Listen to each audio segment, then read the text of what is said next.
ଜଗନ୍ନାଥ ବନ୍ଧୁଗଣ, ଆଜି ଆମେ ଆଲୋଚନା କରିବା ବୃଷ ରାଶି ବିଷୟରେ। ବୃଷ ରାଶି ଶୁକ୍ରାଚାର୍ଯ୍ୟଙ୍କର ରାଶି। ସେହି ବୃଷ ରାଶି ବିଷୟରେ ଆଜି ଆଲୋଚନା କରିବା।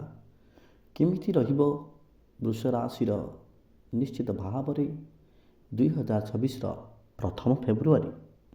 ଧନ ସମ୍ପତ୍ତି, ସ୍ୱାସ୍ଥ୍ୟ ସମସ୍ତ କଥା ଆଲୋଚନା କରିବା। ଗ୍ରହ ଯେମିତି ଭାବରେ ବସିଛି ନିଶ୍ଚିତ ଭାବରେ ଧ୍ୟାନ ରଖି ଗୋଚର ଅନୁସାରେ ଆମେ ଫଳ କ'ଣ ରହୁଛି ନିଶ୍ଚିତ ଭାବରେ ଆଲୋଚନା କରିବା।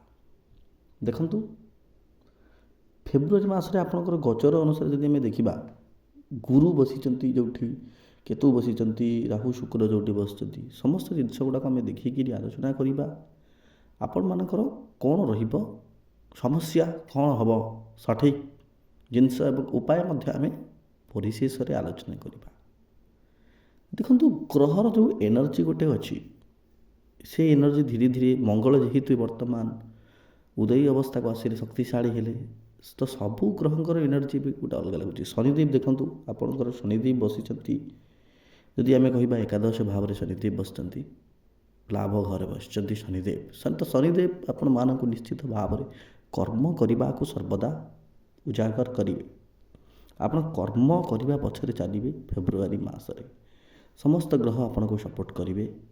ଯଦି ମୁଁ କହିବି ଗୋଟେ କଥା, ନିଶ୍ଚିତ ଭାବରେ ବୃଷ ରାଶି ଆପଣମାନଙ୍କର, ଦେଖନ୍ତୁ, ଆମେ ଗୁରୁ, ବୃହସ୍ପତି ଏବଂ ଶୁକ୍ରାଚାର୍ଯ୍ୟ, ଆପଣ ହେଉଛନ୍ତି ଶୁକ୍ରାଚାର୍ଯ୍ୟଙ୍କର ରାଶିର ଲଗ୍ନର। ଆପଣ ଏ ମାସରେ, ଫେବୃଆରୀ ମାସରେ ଚିନ୍ତାରେ ରହିବେ। ଚିନ୍ତାରେ ରହିବା ଛଡ଼ା ଆପଣମାନେ ସବୁବେଳେ ଆଲୋଚନା କରିବେ ଆପଣଙ୍କ ସାଙ୍ଗସାଥିରେ। କେତେବେଳେ ଆପଣ ମଜାରେ ରହିବେ ତ କେତେବେଳେ ଦୁଃଖ ପ୍ରକାଶ କରିବେ। ନିଶ୍ଚିତ ଭାବରେ ଆପଣଙ୍କ ସେଥିରେ ଏ ମାସଟି ଏମିତି ରହିବ। ବୃହସ୍ପତି ଦେବ ଆପଣଙ୍କ ସେକେଣ୍ଡ ହାଉସ୍ରେ ବସିଛନ୍ତି, ଗୁରୁ ବସିଛନ୍ତି, କିନ୍ତୁ ଗୁରୁ ବସିଛନ୍ତି ସିନା, କିନ୍ତୁ ସିଏ ଏକ ନିଜ ରାଶିରେ ବସିଛନ୍ତି। ଆପଣଙ୍କ ଧନ ଘରେ ବସିଛନ୍ତି, ନିଜ ରାଶିରେ ବସିଛନ୍ତି ଗୁରୁ। ଆପଣମାନଙ୍କୁ ଧନ ଇନକମ୍ କରିବାର ଟାଇମ୍ ଟିକେ ଲାଗିବ। ଆପଣ ଯଦି ଦୁଃଖ ପ୍ରକାଶ କରିବେ, ନିଜକୁ ହତୋତ୍ସାହ ମନେ କରିବେ, କିଛି ହେବ ନାହିଁ। କାହିଁକିନା ଆପଣଙ୍କୁ ନିଜକୁ କରିବାକୁ ପଡ଼ିବ। ଆପଣଙ୍କର କର୍ମ ଭାବରେ ଯେମିତି ସବୁ ବସିଛନ୍ତି ଗ୍ରହ, ଯାହା ଜଣାଯାଉଛି, ଆପଣ ରଜା ହେବା ପାଇଁ ସବୁବେଳେ ଚାହାନ୍ତି। ଆପଣ ଆଟିଟ୍ୟୁଡ଼ରେ ଥାଆନ୍ତି। ଆପଣ ସବୁବେଳେ, ଯେହେତୁ ଶୁକ୍ରଙ୍କର ରାଶି, ଆପଣ ସବୁବେଳେ ଚାହାନ୍ତି କେମିତି କ'ଣ ଆପଣ ଯେମିତି ସବୁବେଳେ ଆଗରେ ରହିବେ। କିନ୍ତୁ ଏଇ ମାସଟି ଆପଣମାନଙ୍କୁ ଆଧ୍ୟାତ୍ମିକତା କ୍ଷେତ୍ରରେ ମଧ୍ୟ ଗୋଟେ ଜାଗାକୁ ନେଇଯିବ। ପରିବାରରେ ଆପଣ ପରିବାର ବିଷୟରେ ଚିନ୍ତା କରିବେ। ଆପଣ ଆପଣଙ୍କ ନିଜ ବିଷୟରେ ଚିନ୍ତା କରିବା ଅପେକ୍ଷା ଆପଣ ପରିବାର କଥା ଆଲୋଚନା କରିବେ। ତ ଦେଖନ୍ତୁ, ଗ୍ରହମାନଙ୍କର ଆଉ ଗୋଟେ କଥା ଯଦି ଆଲୋଚନା କରିବା, ବୃଷ ରାଶି ନିଶ୍ଚିତ ଭାବରେ ଆପଣମାନେ ଟେକ୍ନିକାଲି କିଛି ନା କିଛି ଏଥର କାମ କରିବେ। ଏ ମାସରେ ଟେକ୍ନୋଲୋଜିକୁ ନେଇକି ସାହାରା କରିବେ ଏବଂ ଆଧ୍ୟାତ୍ମିକ କ୍ଷେତ୍ରରେ ଭଗବାନଙ୍କୁ ବହୁତ ପ୍ରେ କରିବେ। ଟେକ୍ନୋଲୋଜି ସେଥିରେ ବହୁତ ଖେଳ କରିବେ। ତ ଏଇଟା ଆପଣଙ୍କୁ ଫାଇଦା ଦେବ ଆଗକୁ। ଏବଂ ରାହୁଦେବ ଆପଣ ବସିଛନ୍ତି ଲଗ୍ନ ଭାବଠୁ ଦଶମ ଭାବରେ, ଅର୍ଥାତ୍ ଦଶମ ଘରେ ବସିଛନ୍ତି। କୁମ୍ଭ ରାଶିରେ ରାହୁ, ଶୁକ୍ର ଏବଂ ବୁଧ ମିଳିତ ଭାବରେ ବସିଛନ୍ତି। ଆପଣଙ୍କ କେରିୟର ଭାବ କଥା ଯଦି ଆଲୋଚନା କରିବା, ବହୁତ ବଢ଼ିଆ। ରାହୁ ସାଥେ ଶୁକ୍ର, ତାପରେ ବୁଧ। ତ ଏଇଠି ଆପଣ ଦେଖିବେ ଗୋଟେ କଥା, ଏଇଠି ଗେମ୍ ଚେଞ୍ଜର ଆପଣଙ୍କ ଲାଇଫରେ ଆସିବ। କାହିଁକିନା ରାହୁ ଆପଣଙ୍କ ପାଇଁ ଭଲ। ଶୁକ୍ରାଚାର୍ଯ୍ୟ ଦେଖନ୍ତୁ ଆପଣଙ୍କ ରାଶି, ବୁଧ ମଧ୍ୟ ରାହୁ ଓ ଶୁକ୍ରଙ୍କର ମିତ୍ର। ତ ଏଇଠି କ'ଣ ହେଉଛି ନା, ଆପଣମାନଙ୍କୁ ଗୋଟେ ଚକ୍ରରେ ଫସେଇବେ, କର୍ମଚକ୍ରରେ ଫସେଇବେ। ଆପଣ କର୍ମ କରିବାକୁ ବାଧ୍ୟ ହେଇଯିବେ। ଆପଣ ନିଶ୍ଚିତ ଭାବରେ ଏଇ ମାସରେ କିଛି ନା କିଛି ଏମିତି କାର୍ଯ୍ୟ କରିବେ। ଆପଣ ଯଦି ଚାକିରି କରୁଥିବେ, ଚାକିରି କ୍ଷେତ୍ରରେ ଆପଣଙ୍କର ପଦୋନ୍ନତି ଘଟିବ, କିନ୍ତୁ ଆପଣଙ୍କର ଶତ୍ରୁ ସେଇଠି ବଢ଼ିଯାଇପାରନ୍ତି।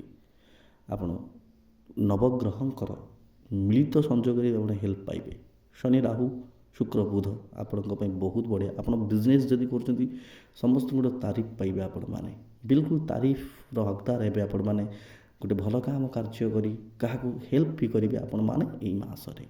ପଇସା କ୍ଷେତ୍ରରେ ହିସାବ କରିବା ଗୁରୁ ବସିଛନ୍ତି, କିନ୍ତୁ କର୍ମ କ୍ଷେତ୍ରରେ ରାହୁ ଶୁକ୍ର ଆପଣଙ୍କୁ ବହୁତ ମନି ରିଲେଟେଡ଼ ୱାର୍କ ଦେବେ ଏବଂ ଆପଣଙ୍କୁ ବହୁତ ହିଁ ଯଶ କୀର୍ତ୍ତି ଦେବେ। ଆପଣମାନେ ଅର୍ଥ କ୍ଷେତ୍ରରେ ଗୁରୁ ସିନା ବସିଲେ, ବୃହସ୍ପତି ସେକେଣ୍ଡ ହାଉସ୍ରେ ବସିଛନ୍ତି, କିନ୍ତୁ ଥାର୍ଡ଼ ରାଶିରେ, କିନ୍ତୁ ବୁଧ ଯେହେତୁ ଏଇଠି କର୍ମ ହାଉସ୍ରେ ଅଛନ୍ତି, ଆପଣମାନେ ନିଶ୍ଚିତ ଭାବରେ ଅର୍ଥ ଏଇ ମାସରେ ଆପଣ 10 ତାରିଖ ପରେ ବହୁତ ବଢ଼ିଆ ଉନ୍ନତି ଘଟିବ।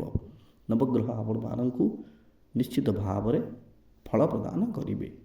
ଆମେ ଯଦି ଆଲୋଚନା କରିବା ଆପଣଙ୍କର ଆଉ ଗୋଟେ କଥା, ଆପଣ ସର୍ବଦା ଭାବନ୍ତି ଆପଣ କେମିତି କ'ଣ ଭଲ ପୋଷାକ ପିନ୍ଧିବେ, ଭଲ ଖାଇବେ, ଭଲ ରହିବେ, ଭଲ ଗାଡ଼ି ଚଲାଇବେ, ଭଲ ଘରେ ରହିବେ।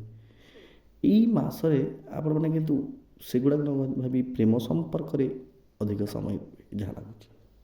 କିନ୍ତୁ ପ୍ରେମ ସମ୍ପର୍କରେ ଯେହେତୁ ଆପଣଙ୍କର ପ୍ରେମ ଏଇ ମାସରେ ଟାଇମ୍ ଟୁ ଟାଇମ୍ ଚେଞ୍ଜେସ୍ ହେବ, ମାନେ 1ରୁ 10 ତାରିଖ ଯାଇ ପ୍ରେମ ସମ୍ପର୍କ ବଢ଼ିଆ ଥିଲା, କିନ୍ତୁ 10ରୁ 15 ତାରିଖ ଯାଇ ଆପଣ ପୁଣି କଥା କଟାକଟି ରାଗ ଏଇଭଳିଆ ଚାଲିବ। ଆପଣଙ୍କର ଅର୍ଥ ଖର୍ଚ୍ଚ ହେବ, ପ୍ରେମ କ୍ଷେତ୍ରରେ ମଧ୍ୟ ବି ଆପଣଙ୍କର ଅର୍ଥ ଖର୍ଚ୍ଚ ହେବ। ଆପଣ ଆପଣଙ୍କ ପତ୍ନୀ ପାଇଁ କିଛି ନୂଆ ଜିନିଷ କିଣିପାରନ୍ତି, ଆପଣଙ୍କ ଘର ପାଇଁ ନୂଆ ଜିନିଷ କିଣିପାରନ୍ତି ଏବଂ ଆପଣ ସମାଜ ସେବା ଅର୍ଥାତ୍ ଆପଣଙ୍କ କୌଣସି ଏକ କାର୍ଯ୍ୟ କରିବେ ଯେଉଁଥିରେ ସମାଜର ସେବା ହେଉଥିବ, ଲୋକମାନେ ଆପଣଙ୍କୁ ବହୁତ ସେଠି ପ୍ରଶଂସା ମଧ୍ୟ କରିବେ। ଫେବୃଆରୀ ମାସରେ ଆପଣ ଗାଡ଼ି ଯେମିତି ଭଲ ଭଲ ଗାଡ଼ି ଚଲାଇବାକୁ ଆପଣ ପସନ୍ଦ କରନ୍ତି, ଆପଣ ଦୁର୍ଘଟଣାର ଶିକାର ହୋଇପାରନ୍ତି। ଭଲ ଗାଡ଼ି ଚଲେଇକି ହେଲ୍ଥ ପାଇଁ ଟିକେ ଏଇଥର ଧ୍ୟାନ ଦେବେ। ଯେହେତୁ ଏଇଠୁ ଆମର ସୂର୍ଯ୍ୟମଙ୍ଗଳଙ୍କର ଅଛି, ଆପଣ ଘରେ ବସି ସର୍ବଦା ଚିନ୍ତା କରିବେ, ଦେଖିବେ ଏଇଥର ବହି ପଢ଼ିବେ, ପୁସ୍ତକ ପଢ଼ିବେ। ପୁସ୍ତକ ପଢ଼ିବା ସତ୍ତ୍ୱେ ଆପଣଙ୍କର ବହୁତ ଧାରଣା ଚେଞ୍ଜ ହେଇଯିବ। ଭଗବାନଙ୍କର କନେକ୍ସନ୍ ଏ ମାସରେ ଆପଣମାନଙ୍କର ରହିବ। ସ୍ୱାସ୍ଥ୍ୟର ସମସ୍ୟା ଟିକେ ଟିକେ ଦେଖାଯାଉଛି, କିନ୍ତୁ ଆପଣମାନଙ୍କ କ୍ଷେତ୍ରରେ ମୁଁ ଆଉ ଗୋଟେ ଜିନିଷ ଦେଖୁଛି, ଗ୍ରହର ଯେଉଁ ସାମଞ୍ଜସ୍ୟ ପ୍ରେମ କ୍ଷେତ୍ରରେ ଆପଣମାନେ ସଂଯୋଗବଶତଃ ଏମିତି ନ ହେଉ, କିନ୍ତୁ ପ୍ରେମ କ୍ଷେତ୍ରରେ ଟିକେ ପ୍ରୋବ୍ଲେମ୍ ଅଛି। ପ୍ରେମ କ୍ଷେତ୍ରରେ ଆପଣମାନେ ଆପଣଙ୍କର ସ୍ତ୍ରୀ ବା ଆପଣଙ୍କର ଯେଉଁ ପାର୍ଟନର ସହିତ ତାଙ୍କ ସହିତ ଝଗଡ଼ା କରିପାରନ୍ତି। ଝଗଡ଼ା ସତ୍ତ୍ୱେ ଆପଣଙ୍କର ସ୍ତ୍ରୀ ଆପଣଙ୍କଠୁ ଦୂରେଇ ଯାଇପାରନ୍ତି କିଛି ଦିନ ପାଇଁ ମଧ୍ୟ। ଏଇ ଲଭ୍ ଏବଂ ସ୍ୱାମୀ ସ୍ତ୍ରୀ କଥାଟା ଟିକେ ଆମେ ଯଦି କହିବା, ରାହୁ ସେଥିରେ ଶୁକ୍ର ଯେହେତୁ ଅଛନ୍ତି, ନିଶ୍ଚିତ ଭାବରେ ଆଲୋଚନା କରନ୍ତୁ। ସ୍ୱାସ୍ଥ୍ୟ ମଧ୍ୟ ଆପଣମାନଙ୍କର ଏ ମାସରେ ନିଶ୍ଚିତ ଭାବରେ ଆପଣମାନଙ୍କୁ ଦୃଷ୍ଟି ଦେବାକୁ ପଡ଼ିବ।